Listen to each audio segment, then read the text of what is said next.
So, there are people that believe that reptiles walk amongst us.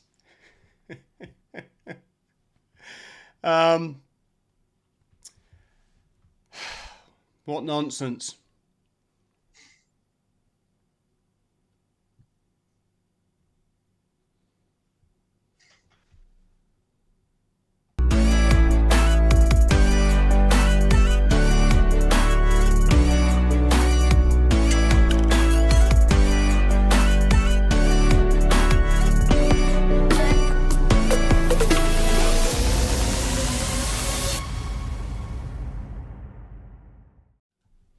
Boom. Ian, how are you doing, my friend? I'm all right, mate. You all right? Yeah, I'm okay. I think our microphone's a slightly different level, so I'm not going to shout into this one. Okay. I'm just going to leave it there. So, I'll tell you what prompted this chat in. Let me just show our friends at home. I was listening to John St. Julian, the wonderful John St. Julian, who I recommend everybody listen to. Every now and again, John throws in a kind of curveball, like UFOs, as in he saw a UFO. And I'm a bit of a, Ian, I've kind of got my feet planted firmly on the ground. I have to see something to believe it, or I'll entertain the idea, but I'm not going to put all of my chips on that square, if you know. And recently I was in the sauna listening to John, and he talked about seeing reptilians, as in like our reptilian overlord. Let me just play a bit here, folks.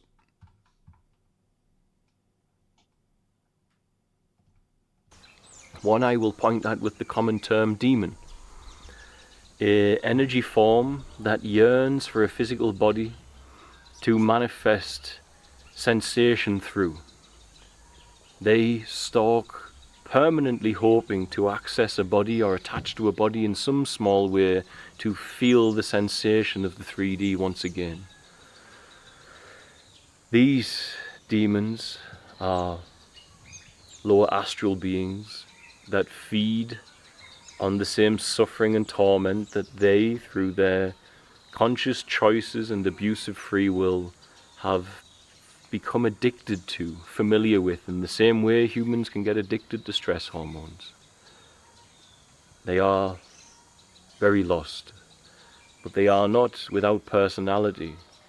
They are individual sentient life forms, sometimes making up collectives, legions as the Bible called it. The other entity I saw has a body, and the location of that body has been something of a conundrum in my life as I try to work out where they are. I began to perceive they were extra-dimensional. They were from another dimension, at least.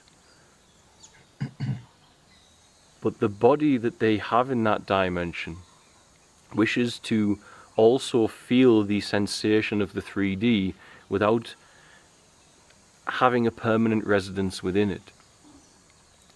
These beings also extract energy from the 3D realm by creating biological machines, fallen species.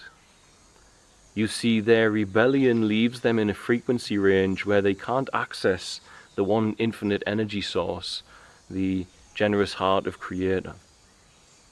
And so what they do is create slave species. They hack humanity and other sentient life, and in that hack we feel a void, a state of separation from Creator.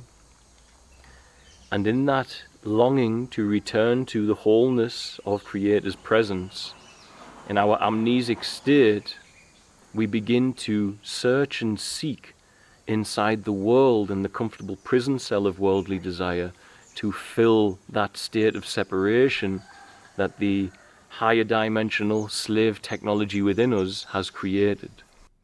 Whoa. John's going deep. deep undercover. So just He really reminds me of a young Liam Neeson in the film John Borman version of Excalibur from the 80s. He really looks like him. It's not a bad look, actually. yes, Which he is quite a reminds nice me of tie-in. Jesus. Druids. Naturally. So what's John saying there is there's these entities, you know, these higher beings that cannot experience this realm that we in the 3D material realm. So they create a technology in which I didn't get whether they create a human form so that they can experience it, or whether they install technology they've installed technology into humans to stop humans making that all essential divine connection, living in the lower self, living in the material world, the greed, the hate, the envy, the pornography and all the shit, and as such leeching that what do they call it, looshing that energy from humans. But regardless of and as you can probably tell, it's quite deep. I mean, I wouldn't lose sleep, friends at home, trying to get my head around this. I sometimes wonder whether I was better off not knowing any of this stuff. See the bags under my eyes. Yeah. So that was the first thing. And Ian, if I just may continue, brother, just bear with me. And then I had a fascinating podcast with this chap, former Navy SEAL Bob Wiegand. Okay. Yes. And this got deleted, didn't it? Say again.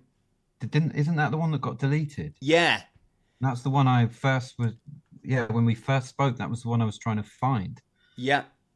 This is the only podcast, friends.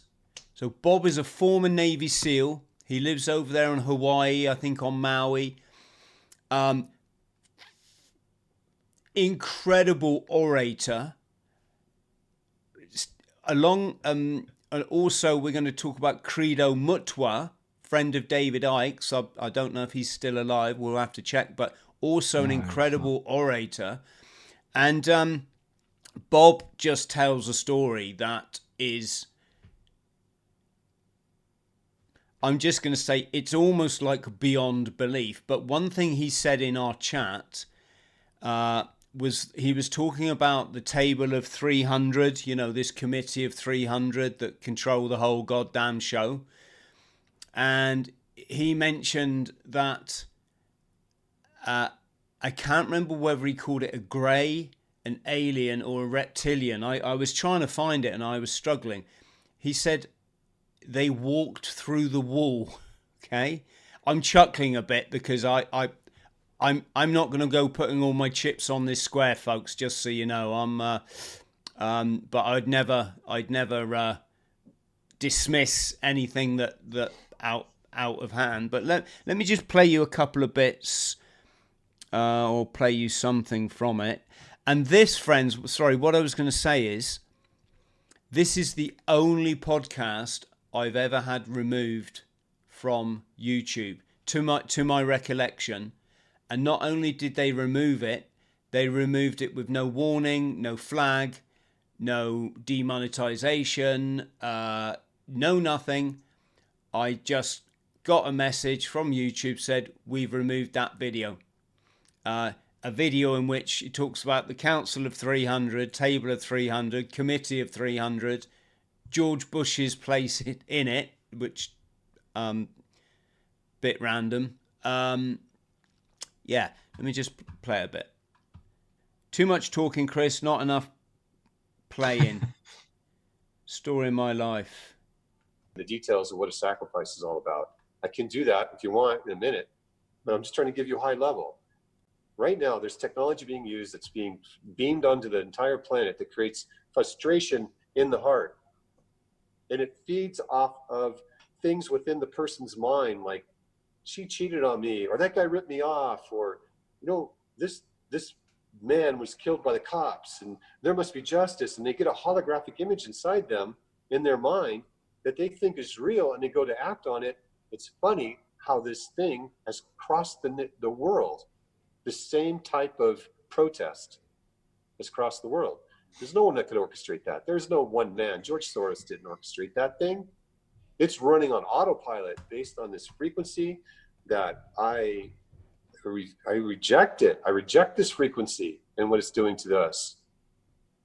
If it was shown, if these ETs really revealed themselves, these entities, these beings, these ones, they're humans like us. If they really revealed themselves and said, hey, you know, guys, we're really sorry. We really took it too far. You guys have gone insane farther than we're willing to go. And if you don't stop, the game's over. And we got to, if they revealed themselves, the whole world would turn on them and kill them all. We would chase them across the ends of the universe. Because what they've done is an absolute crime. A crime against... How can you physically chase an entity, Bob? It all sounds a bit kind of like, I was going to say Scooby-Doo, but in Scooby-Doo it was always the bloody farmer, wasn't it? Or the God, I wouldn't have got away with it. Wasn't for you pesky kids. But it depends, you know. There are people who die and they're like called. Okay, Ian, I'm just going to stop that there because it's more this phenomenon that there are entities that can shapeshift into human or have installed technology within us. I'm a bit old school. I'm just going to say I think we evolved. I think we may have evolved an infinite amount of times, and in not just in the infinite dimensions, but I mean in this dimension. What I'm saying is, I think civilizations have come and gone, and I mean, you know, we're talking over billions and billions and billions, if not more years. And I think that there's some screw up in the technology, as in our brains technology, that we're still applying our, you know, hunter-gatherer instincts to modern life, where you can just, you know, eat fat and sugar and so all day long, and our bodies just cannot resist that. And then we've got the cleverness to take the iron ore out the rock and the oil out the ground, create all this technology to give us the lap of quote unquote luxury, which kind of plays to our ancestral primate need to like only work where necessary, you know, to take what you need, work where necessary. And I think that you have to be strong, and you have to be strong to overcome it. Hence, I'm always talking about peel the onion to reach enlightenment. You've got to get rid of, you know, scrolling all day, the endorphins. You've got to get rid of the junk food diet, which is all diet, folks. I don't mean, you know, just McDonald's or something. Western toxic carbohydrate diet. You've got to be strong and say it doesn't serve you. The alcohol, it's not a treat. I'm not lecturing here, folks. I'm just giving an example. You know, the alcohol, it's not a treat. Get rid of it. The fornication, what we all did a bit of when we was young servicemen. A bit is a euphemism. But, you know, and it's only when you get rid of these easily available excesses that you can immerse yourself in all day long if you want. And the government even pay you to do it, because you can be on benefits and you know, live a pretty luxurious lifestyle compared to living in a cave. And yet it's only the scarcity, the peeling the onion, the going back to the basics, going back to that scarcity, getting cold and wet, exercising your lungs, breathing, the basics that get you to paradise. So, Ian, sorry, I don't always hate like talking a lot, but I love to, like, you know, or I feel the need that I've got to like lay the table out. So you know where I am, and our friends at home know where we are. So I'll just shush there for a minute. I think also we, like you often say, Chris, in your videos, we're trying to figure this stuff out. And for me,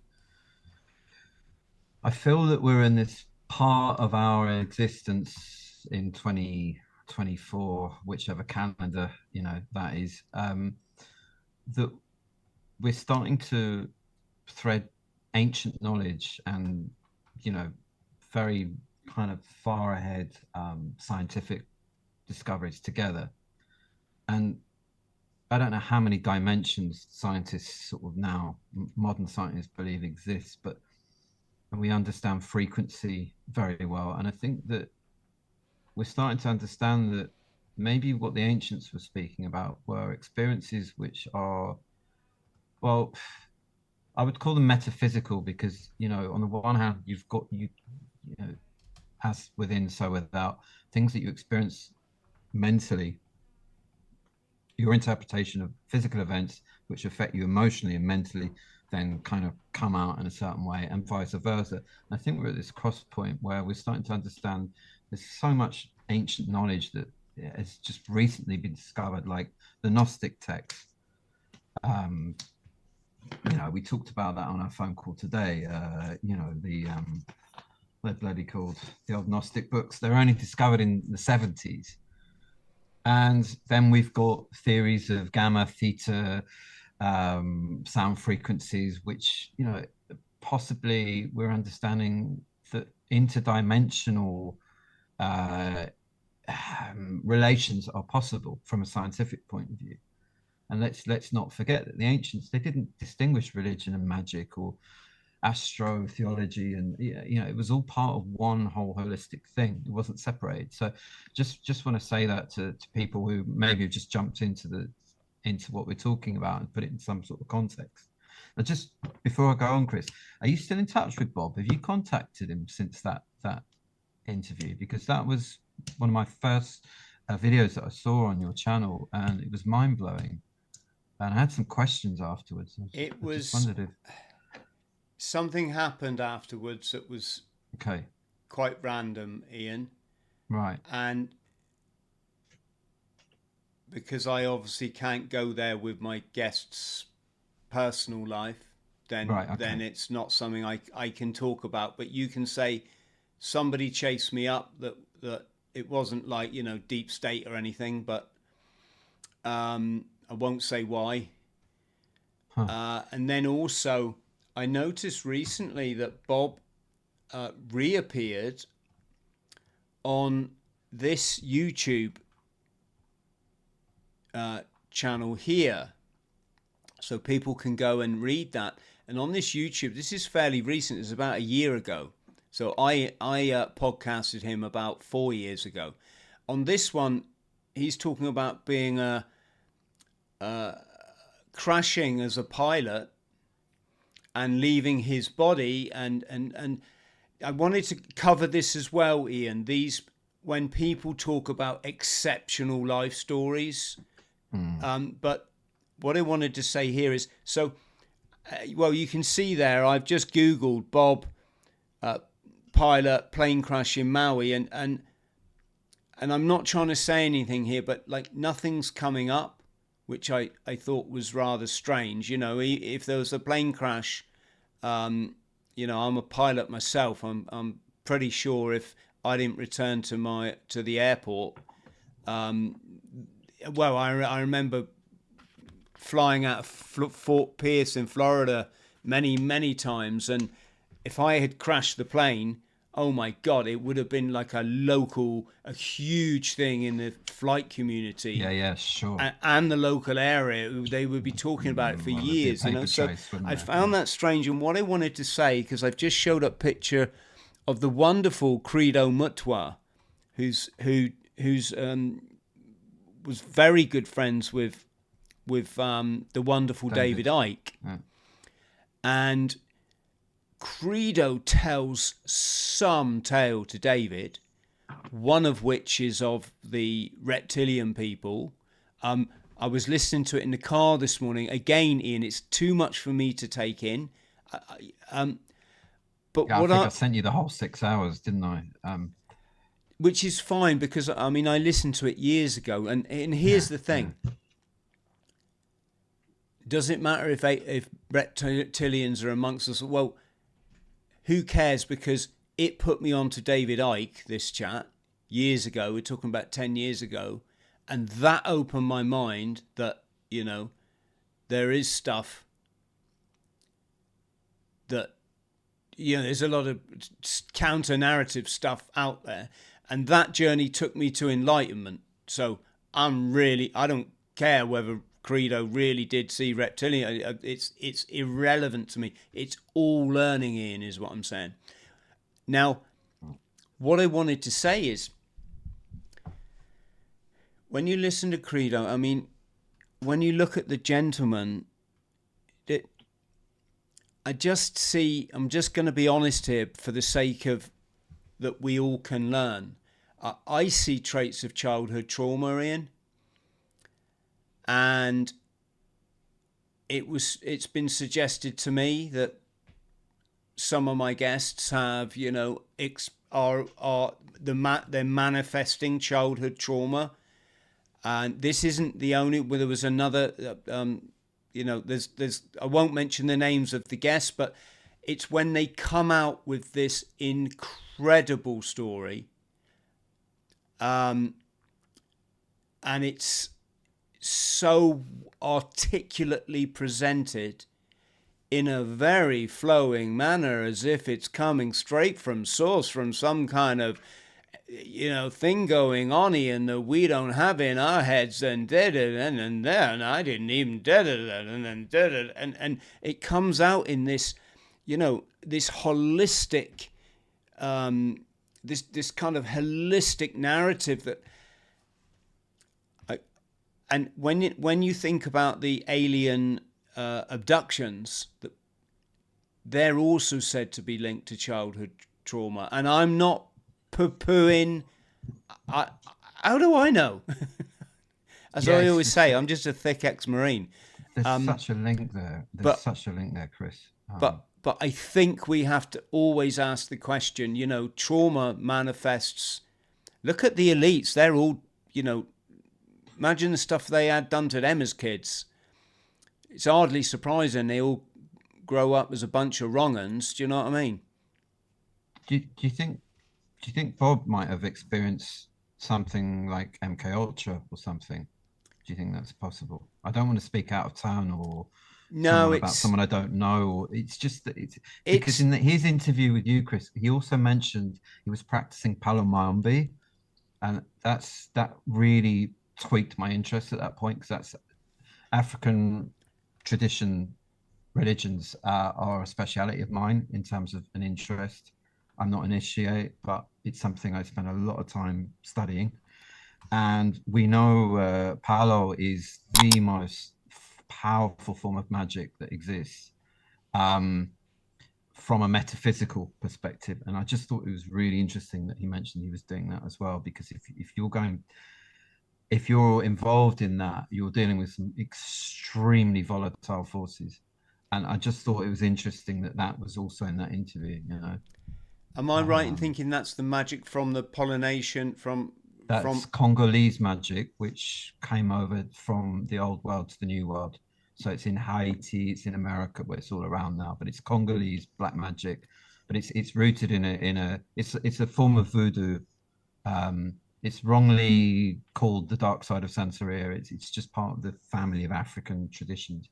That you also hear it called Palo Monte in the New World, but Palo Mayombe or the Reglas de Congo, it's a Congolese tradition which goes back to antiquity. And so, yeah, that fascinated me that he was also saying that he was involved in that.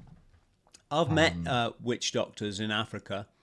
Not supposed to call them witch doctor because effectively they're shaman.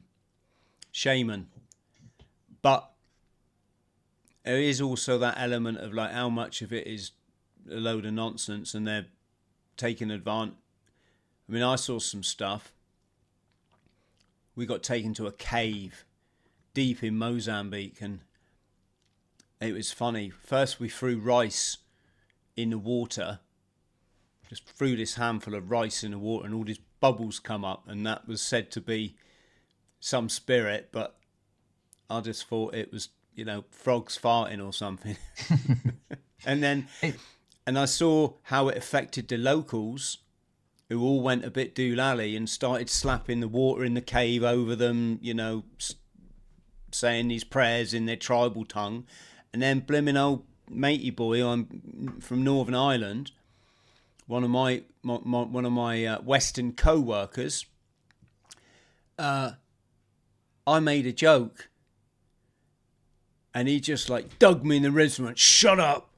I was like, oh dude, you just can't expect me to take this seriously.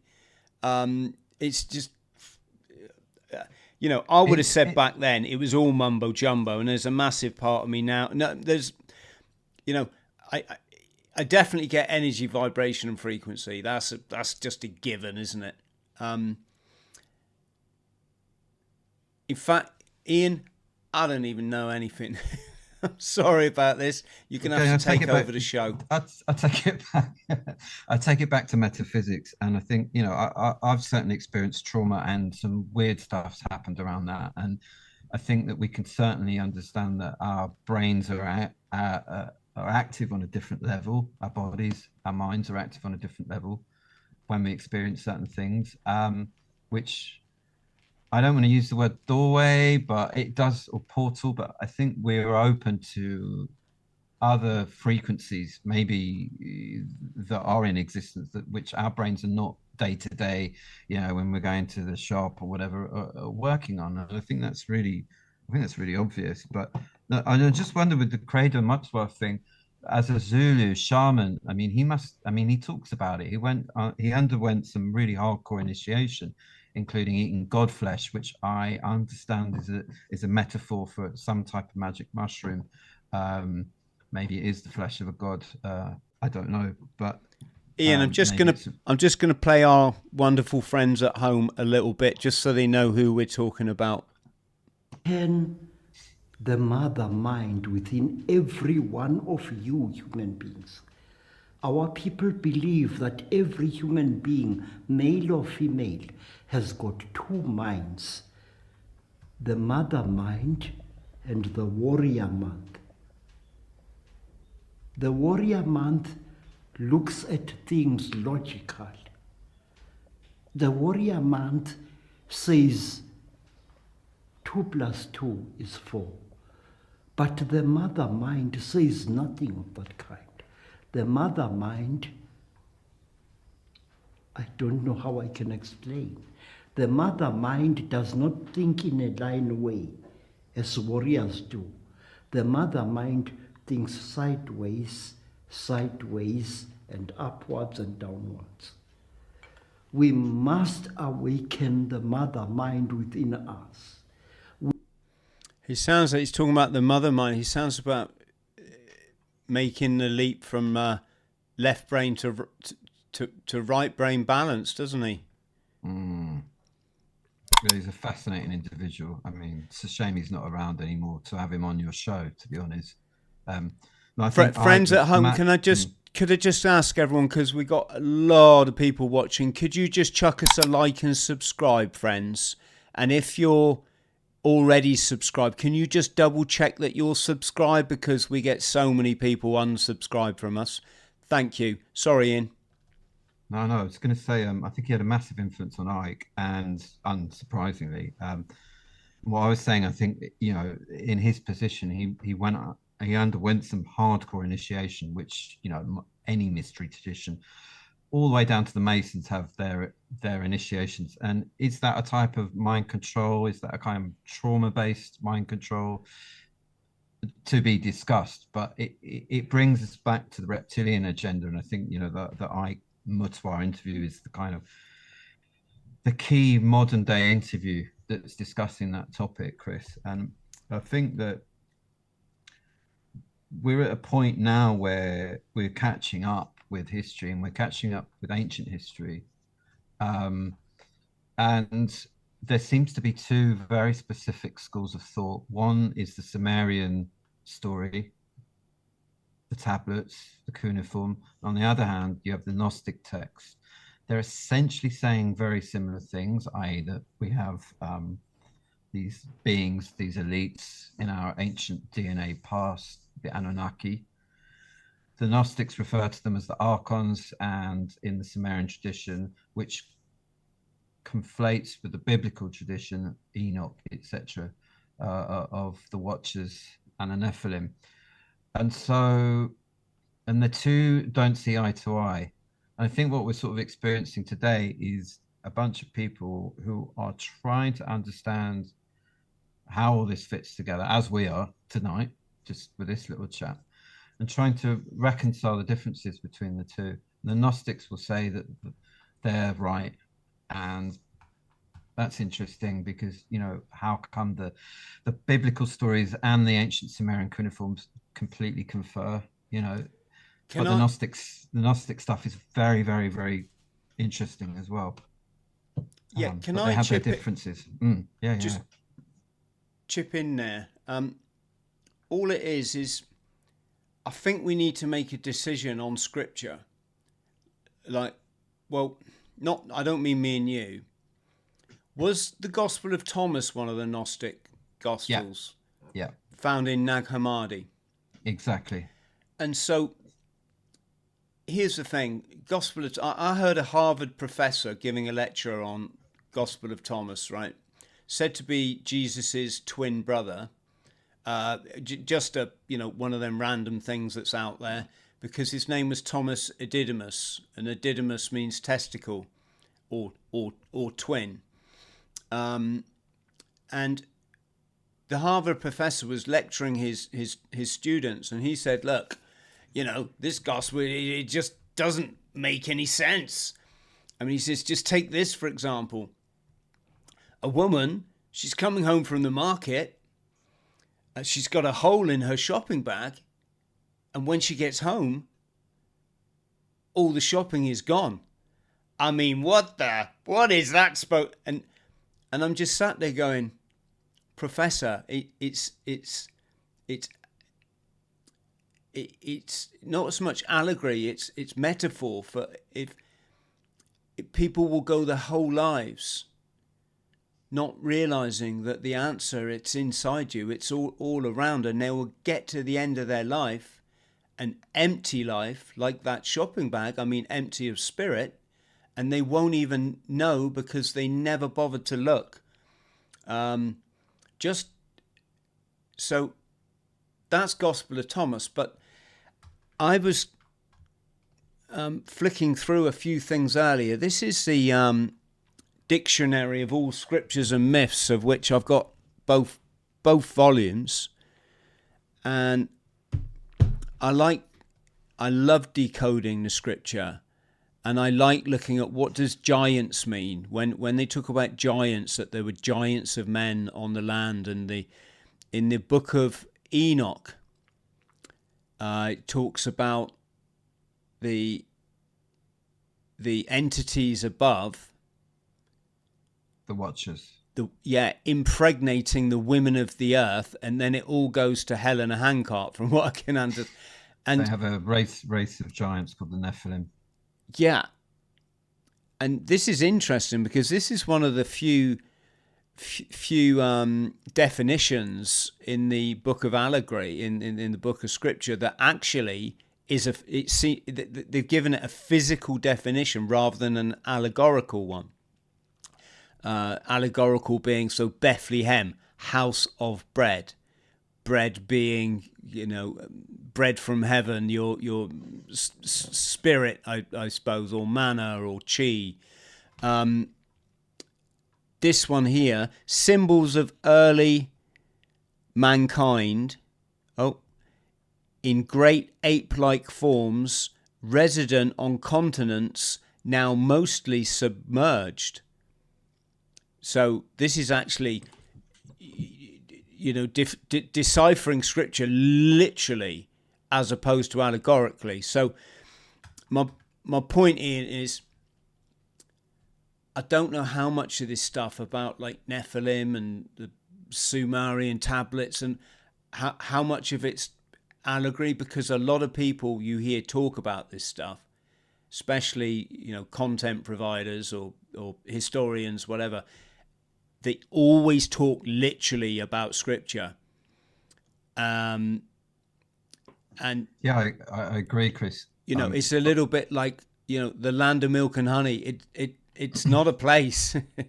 I mean, I always say that it's both allegory and history. You know, I mean, you know, that's my perspective. We did a whole nearly 2 hours on it before, didn't we, on the Anunnaki and the Nephilim. But at the same time, looking around it, why were all the Apocrypha, like the Book of Enoch, except the Book of Jubilees, they were taken out of the Bible, weren't they? King James. Like, it was just so inconvenient to have that stuff lying around. They got rid of it all. Now that possibly gives birth to conspiracy theories around those stories. Not saying yes or no, but you know, there's an interesting thread there.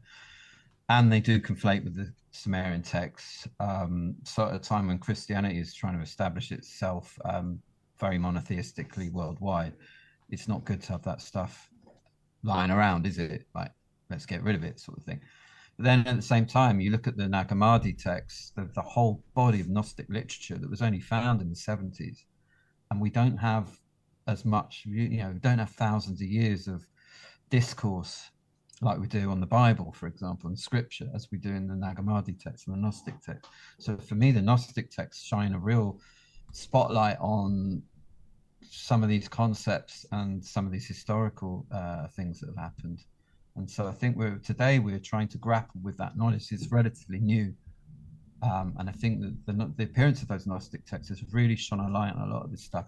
And I think that's now why we're in a bit of a muddle, aren't we? We've got bloody Paul Wallace and Graham Hancock and, bless him, Billy Boy over here with all their stuff going on, which, you know, people like Jason Archaics, who have got a lot of time for, is kind of pulling apart their argument over on this side. He's saying that the Anunnaki, all the Archons, whatever they were from Earth.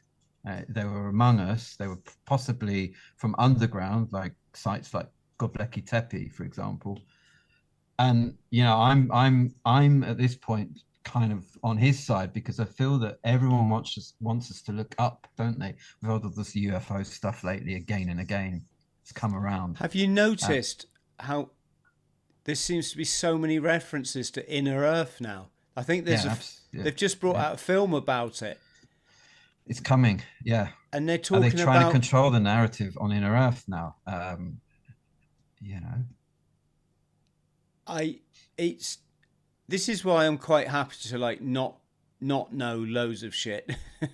I agree, and I've got to that point where I looked up, then I looked down. Now I'm looking all over the place. You know, I'm dizzy, and so, but it brings us back to your point, Chris, is that we've got to look within. You know, let's not look up, let's not look down. We look within ourselves, and we are our own saviors. Absolutely. That's it. So that is it for me. Just a quick one, because Kenny brought this up. So do you remember, I mean, I never watched it because I've never liked science fiction. I didn't watch Star Wars for years and years. I actually quite liked Star Wars. I love the allegory behind it, or the, I don't know what the right word is, metaphor, I think, you know. But Kenny pointed out the TV series V, and I was just reading it here. Science fiction television series, a continuation of the V franchise about an alien invasion of Earth by a carnivorous race of reptilians known as visitors, which was originally conceived by American writer producer. I don't know why I'm reading that. That's irrelevant. Now, was that before Alien? It was. I remember it as a kid. It terrified me. I wasn't allowed to watch it. Yeah, it's saying 1985, but it's part of the V franchise, which was original. I remember the original TV series. Yeah. It's saying it came from novels between 1984 and 88. So, right. But so first off, we talk in Hollywood, and we know who controls Hollywood. Those nice Sabbateans. Are they taking a narrative that's out there and they're putting it in the public face to do the double negative, like, hey, look, we're showing you this, therefore it can't be real? Or are they planting the seed that, hey, look at this, this is going to get the conspiracy theorists all, you know, their knickers in a twist? It was also hot on the tails of Zachary Sitchin's book, The 12th Planet, wasn't it? Who was the kind of leading exponent of the Anunnaki being ET kind of theory. You know, it was really of the time, the sort of 70s, 80s. It was all coming back then. I'm sort of tempted to go with your observation there, Ian, that the answers are inside, and it's energy, vibration, and frequency. And yeah, it's lovely to think that there's little green men that fly around in, you know, dog bowls. But it all seems very, and it's lovely to think that there's under earth, inner, but just, is it not that I just, maybe life's not that exciting, mate, you know? Maybe it's just not that exciting. Well, what the hell would they do if everyone did look within themselves? They wouldn't be in control anymore, would they? And I think that's the thing, is that they want us to look up, they want us to look down, they want us to look left, they want us to look right. But at the end of the day, we just need to look ourselves in the mirror and figure out how to be the best version of ourselves we can be, you know? And that in itself takes a lifetime, never mind whether or not we are descendant from Greys or, you know, Nephilim, or, you know. And it's fascinating. I mean, don't get me wrong, this stuff has fascinated me my whole life, but I've got to that point now where I'm like, it doesn't sort of matter anymore to me, because I've still got to do the work on myself, and that's an ongoing process. Well, it's sorry, I'm just grabbing a couple of comments here. Let's talk about that, Ian, because as you know, this has been my sort of my bag, I believe, is expression for a while now, and okay, I've done, you know, I'm a lifelong learner. I've watched whatever I can. I've never really like read books on spirituality or energy, or I find them really boring, if I was honest. But I worked all this out. I worked out what the matrix is.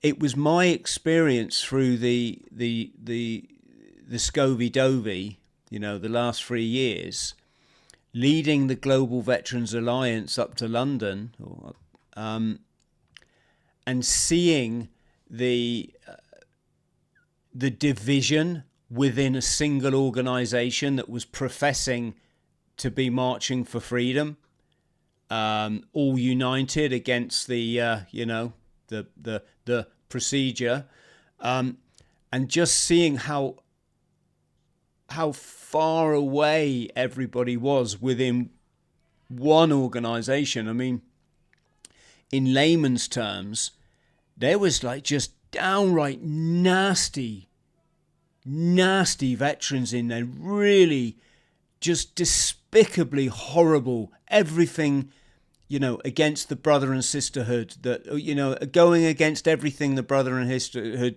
quote unquote, stands for. There were people that if you mention the word spirituality, just didn't know anything about it, so therefore they thought you were talking about religion, therefore they threw their toys out the pram. There were other people that if you didn't give them all your time, your attention, your energy, they thought they were being ignored, and they threw hissy. And I learned so much, Ian, with respect to this journey of enlightenment, about exactly where individuals are. The public were down here, you know, going along with the mainstream media narrative, because it's all they're conditioned to do. Many of the people up there in London were fourth dimension. They'd awoken to this oppression. They realized, you know, that this was not a good choice for people that value their health and value their family. Something was very wrong in this narrative. That's fourth dimension. But it takes a committed person.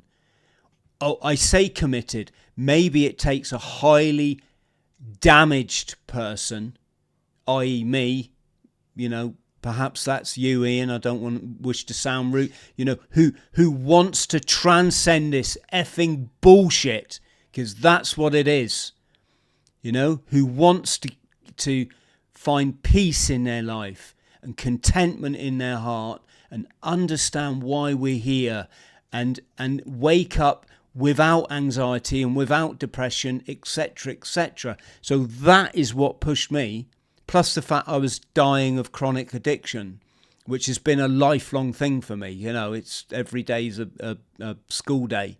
And if I didn't, I don't think I'd be here anymore. I've watched a lot of my friends, you know, go to the big party in the sky. Yeah. And actually, yeah. And I can physically see, and here's the thing. It's just so hard to get this if you don't get it. Some people just get it. They look at it and they just get it, right? But to go from fourth dimension into enlightenment, you have to do stuff. And I know I say this a lot, but Ian, you can't just share YouTube videos. It doesn't work like that. You've got to peel the onion, and I'm still doing it. There's probably stuff about me tonight and stuff I've said where people can tell I've still got stuff to work on, okay? But first off, you've got to get on top of the ego. It's a really difficult thing to do for damaged people because we're hurt and we don't want to be hurt anymore and we don't want to be misunderstood. It's very tempting to fire back at people. Secondly, you've got to get your body into that crystal. You have to be alkaline. You just do. And alkaline means eating a majority vegetable diet, not vegan, no, nothing like that. You've got to counterbalance the toxic carbohydrate and the acid it causes. That's because your body's a crystal and you want to feel that energy coming through you because the energy brings the answers. You can't drink. I mean, I'm not saying you can never drink, but when you've got alcohol in your system, it physically severs the connection because it's a poison. You've got to be on goodwill with all people. This is why, you know, when people harm you, you've just got to have nothing but love for them back. It's just the way that the frequencies work. And what I'm getting at, Ian, isn't to, you know, big up people that have been on that journey or put people down that struggle with their addictions or their eating or because, you know, it's a heavy program from birth. It's heavy. You know, you try giving up the chips.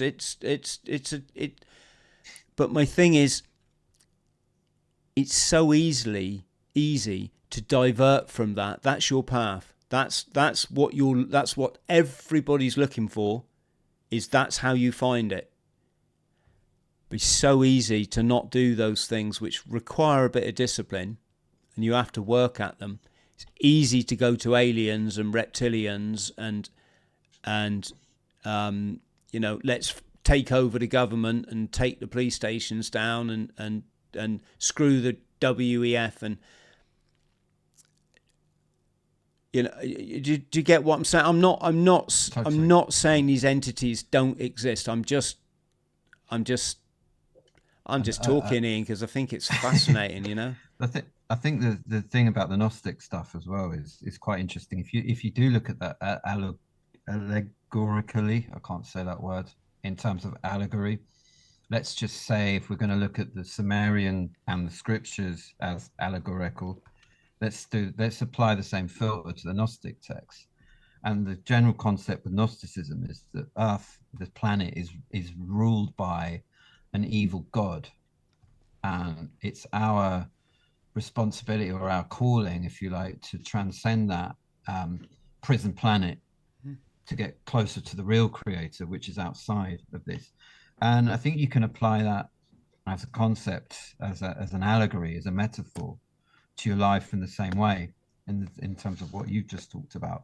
So again, the idea is that we are our own salvation, that we have it within ourselves to escape whatever prison that has been created for us or we've created for ourselves. And I think that that's a valuable lesson when you're looking at that. Yes, well, just sorry, go on, Ian. No. I was just going to say, so whether or not you believe what Paul Wallace says about, you know, the elves being our a kind of, you know, whether it's an alien race or whatever Sitchin said, or whatever Archaics is saying on the other side of it, it's all interesting, good stuff. But it still, for me, boils down to the fact that we've been given this gift as individual humans, where we have this incredible ability to affect each other, affect ourselves for good or for bad, and we need to honor that, you know. So it all starts from within, and the more and more you learn that lesson through life, and the more you make the effort to try and follow that journey, the more influence you will actually have on other people, because they'll see it in you, they'll see that light shining off you. And conversely, if you're that horrible, bitchy, negative person in a room, guess what? You're not going to have many friends very, very quickly. Again, it all comes down to that. Yeah. I'm not saying don't study these ancient texts, because they're absolutely fascinating, but, you know. Yeah, I'm just going to show the pillars of Kabbalah here, or you can insert the 3 crosses at, was it Calvary, the hill where Jesus met his desires? It's all this, all the Freemasonic pillars. It's all the same thing, friends, Ian, I believe, and that's that you have the one down the middle represents the true overseer of the universe, and then the one to the right represents your, you know, quote unquote devil, your temptation, and the one on the left represents the other way, being too much of a bloody do-gooder. So this is, I don't know if you call this God or whatever.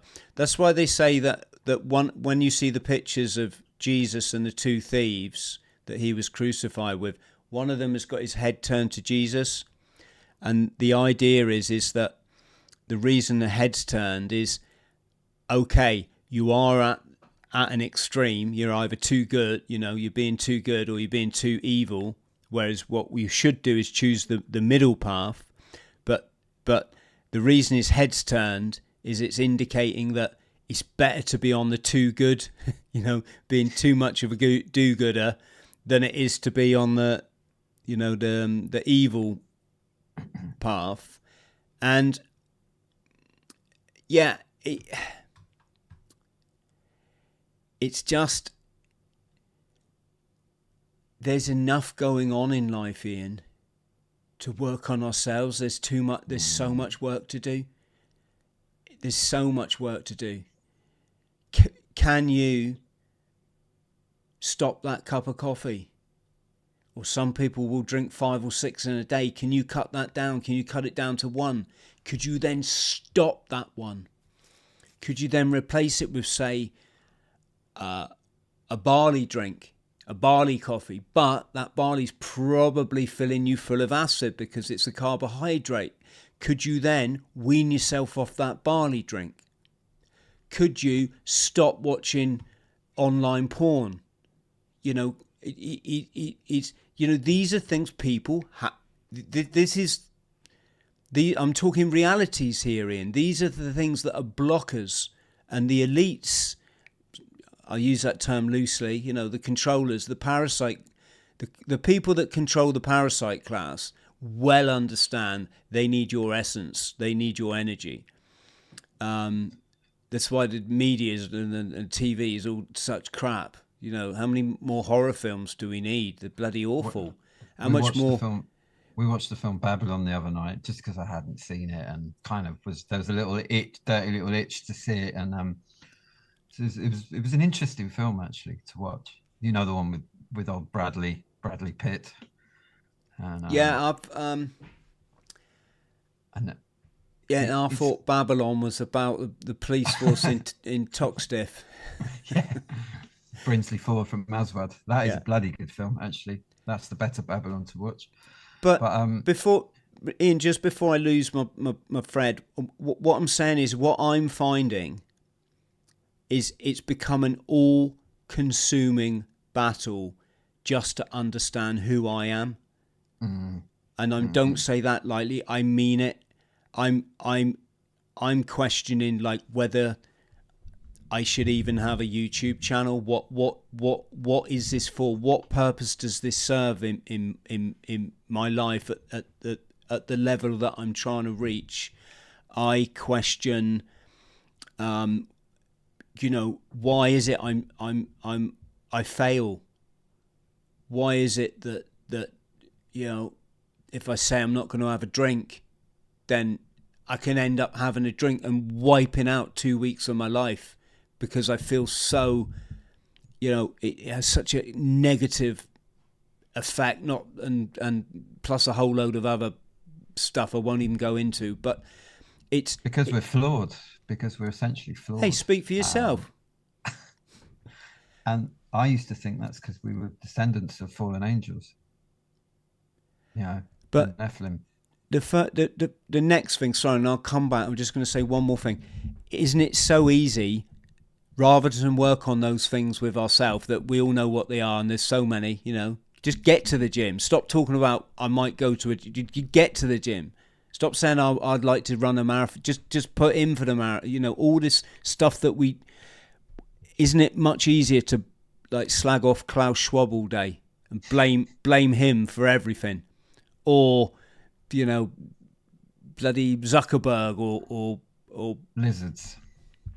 But no, go on. You were saying fallen angels. No. I mean, I always used to sort of think about this thing like, why are we flawed as humans? What is it in our DNA, in our genetics, in our ancestry that gives us this incredible ability to do both things, self-destruction as well as growth?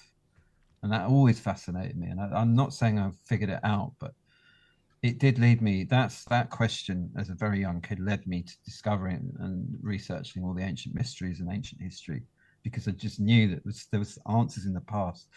Now, I don't have the answer, but I feel like I've got enough evidence to just sort of be at peace with it and to say, well, for whatever reason it is, whether it is reptilians or shapeshifters or, you know, just being devil's advocate to myself there, it sort of doesn't matter at this point, because we're sort of masters of our own destiny and it's down to us to do the work, and it's that simple. And the purpose of life is life itself. Profound. You know, there you go. Profound, mate. On that note, should we go over to locals and we can F and blind over there and maybe say some stuff that we can't say on the other platforms? I want to just discuss this website I sent you. Oh, absolutely. Sorry. It's really interesting. Yeah, just to tie it back to the subject matter. All right, so tell me what you want. Do you want Nicholas de Veer? Yeah, Nicholas de Veer. He wrote a book called The Royal Dragon Court, and he's HRH, he's royal bloodline, and he actually wrote a book describing exactly what the whole bloodline thing is about, relating to secret societies. And I found his website. He apparently died in 2013. I found that out today, just doing a bit of research for this show. Which is a shame, because I can't quite figure out if he was an absolute renegade or he was just a kind of major asset to sort of put people looking in the other direction. Because on his website, it's fully Rosicrucian Masonic. It's very open about it as well. But he talks about the bloodlines, and the reason I'm mentioning the dragon bloodline specifically is because the dragon is the ultimate reptilian archetype. Okay, you don't get more reptilian than a dragon, you know. There he is. So I think you should go to the gym wearing that tomorrow. See if anyone recognizes you. But his website was just really interesting, and he's saying that his family bloodline, and there's a whole diagram of the family bloodlines, and there's a tree. It's really, really, really interesting. I just found it recently. But basically, yeah, the bloodline of the Draken bloodline, it goes back to the Proto-Scythians. It's the Anunnaki bloodline. He's very open about it, and his disclaimer at the end is to say that we're not shape-shifting reptilians, as people like David Icke would claim. And it's that's quite a statement there. Anyway, his book is absolutely fascinating. Right, quick refresher for all of us and our friends at home. Anunnaki, the Sumerian gods, the elite, supposedly extraterrestrial. Okay. That's questionable. And if they're not coming from, outer space or whatever, where's he saying they come from? Well, he's not saying where they're from, just saying that is the original bloodline. This is the what's the word? This is the origin of theocracy. This is the origin of theocracy. Theocracy meaning gods ruling the earth. Okay. Or the sons of God ruling the earth, which papal and royal bloodlines come from. And so the Anunnaki were the foundation for that concept, or that fact, if you like. And he's saying that his bloodline, the dragon bloodline, is that bloodline. And he relates it all the way through history, including the Khazars on one side, the Merovingians, which we've talked about in the past. And he threads it all together. I'm a bit confused. You said they weren't shapeshifted. Well, just that it's known as the dragon bloodline. But where did the Anunnaki come from? That's open to question still. We don't know. If you take the Sumerian clay tablets and Sakkara Sitchin's version, we know he was wrong about his translations. They were ETs. If we look at the Gnostic version, they're called the Anunnaki, the Archons, they were already here. He's saying a bit like what John St. Julian said, that they're slightly phased out of this three-dimensional reality. Right, and that's where it's interesting, because there we're getting into the merging of these concepts, which is where we started the show. And if we take that with quantum physics and what we know about energy fields and sound frequency and the possibilities of thousands of dimensions, not just 3 or 4 or 5 or 6, we're starting to get to the modern day where we're looking at an amalgamation of all these different concepts coming together. I think that's where your mate's at. He's sort of getting a bit from here, a bit from here, and a bit from here, and he's figuring it all out. Not saying he's right or he's wrong, but that's just where I think he's coming from. And we are at that cross point. Does that make sense? It does. I find it fascinating, because another thing as well we've got to remember is, I've been chronically mentally unwell. So I know what it's like to be mad. Sorry, I use that term with respect. With respect. I use it in literary terms, you can say. But, I know what it's like to hear the voice. And I spoke to someone else the other day that had been through psychosis as well. And they were like, Chris, it's your voice though, isn't it? I'm like, yes, it's like your voice, but it's coming from outside you. It's fascinating. It's your voice talking to you, and your own thoughts are answering it back. And I used to believe I just overloaded my synapses with too much drugs, basically, and that my brain the chemistry could no longer function. And probably PTSD as a result of chronic anxiety, right? No, this is crystal meth, which is self-medicating childhood trauma, isn't it? PTSD. Right. But that would have created more and more trauma, wouldn't it? From all the come downs and all the stuff, presumably. To be honest, I wasn't sleeping for anything up to 9 days at a time. Wow. Not a good, and you don't eat at all. Well, hardly at all, because I used to binge. I didn't anyway, I'm just sort of going off subject. But what happened is I saw a comment in my comment section. Someone went, Chris, no, you didn't. Your synapses in your brain weren't overloaded. You'd open yourself up to jinn, so spirit, you know, evil spirits. And I remember I was so quick to write that off. I'm like, well, you know, I'm never going to completely write something off, because you don't get on the tree of learning if you write everything off. So I thought, okay, I'll put that on the back burner, let's say. And lo and behold, all these, you know, we're talking like 5 years later now, I see what that person was meaning. I'm still not saying that I believe that and when I spoke to Jerry Marzinski about mental health, about psychiatry, as it used to be called, and he was saying, Chris, it's not a medical condition. It's a spiritual condition. It's the darkness which get to control. And Jerry puts forward almost a hypothesis that you can't argue with. It's like, bloody hell, yeah, it kind of is like that, isn't it? And this way he's saying that the whole of psychiatry really needs looking at, because they're medicating people, putting more poisons into their body when they're already gripped by the darkness, as it were. God, absolutely. And, you know, we know of people that work at the Tavistock Institute, for example. You know, be careful what I say here, but there's some experiments going on, shall we say, in some of these places. Yes. Okay, right. Let's go over to locals then, because I want to probe you a bit more on this dragons thing, and there's some stuff that I can say that you asked me some questions I can't. You know, we got a good thing going on locals, Ian. You know, it's been absolutely like just brilliant for this channel. So friends, there you go. There's our locals link, just scrolling by. It's also in the box below. I'm going to play us out by playing my Ocean Road promo. I hope you don't mind me doing this. It's just we're in December. I'm rowing across the Atlantic Ocean in a rowing boat to raise away with some absolute legends. All of us recovered veterans, recovered from PTSD. Very dark place, as we talked about.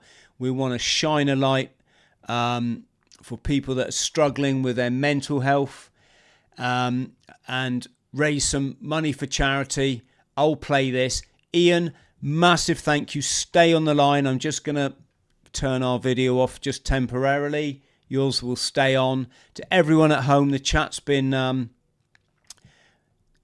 flying past tonight. Thank you so much. Some great stuff coming in. We've really got quite an enlightened audience out there, and that's a very special thing for me, because life would be quite blimmin' lonely, wouldn't it, if there weren't other people that knew this kind of stuff.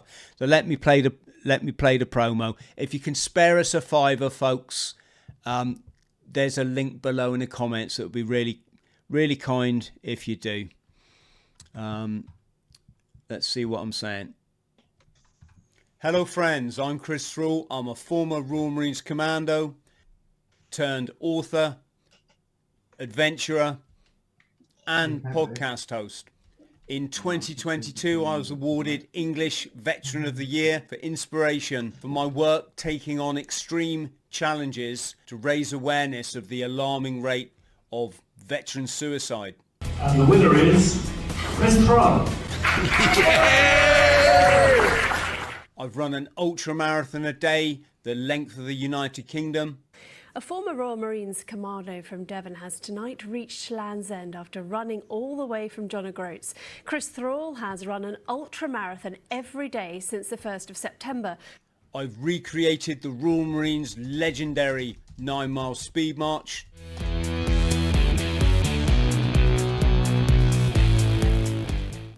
And run up to 2 marathons a day in 52 degrees heat across the Sahara Desert.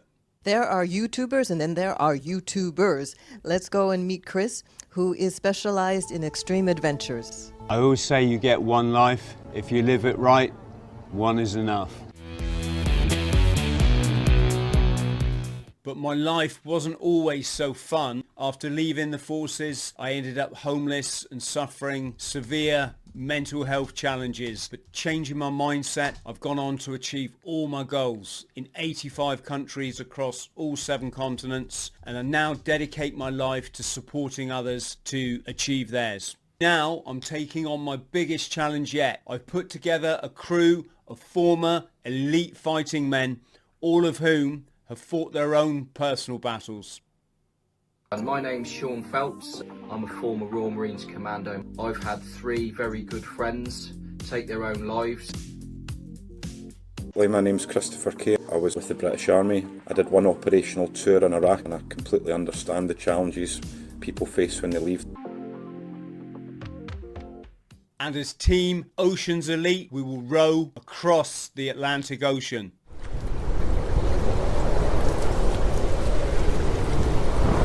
Our mission is to shine a light for our fellow veterans who are struggling with their mental health or homelessness or contemplating suicide, and raise vital funds and support for children who've lost a parent in conflict or taken their own life. Please support us by joining our social media and sharing all our posts, and if you can, please spare a £5 for our GoFundMe. You'll find all the links below this video. Thank you, friends. Much love. I want to raise awareness of this alarming rate of suicide we've got amongst our veterans at the moment. If I have to crawl an ultramarathon a day, that's what I would do. I wanted to put the message out there to veterans who are struggling as I had, that there's always a light. So long as you look within, you dig deep, change maybe a few of your paradigms, be prepared to change, you can achieve anything.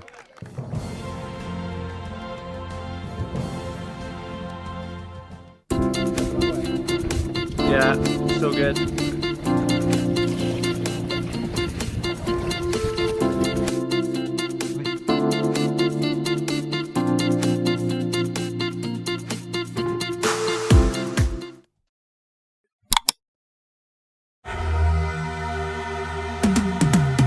Cause I've been living life right like I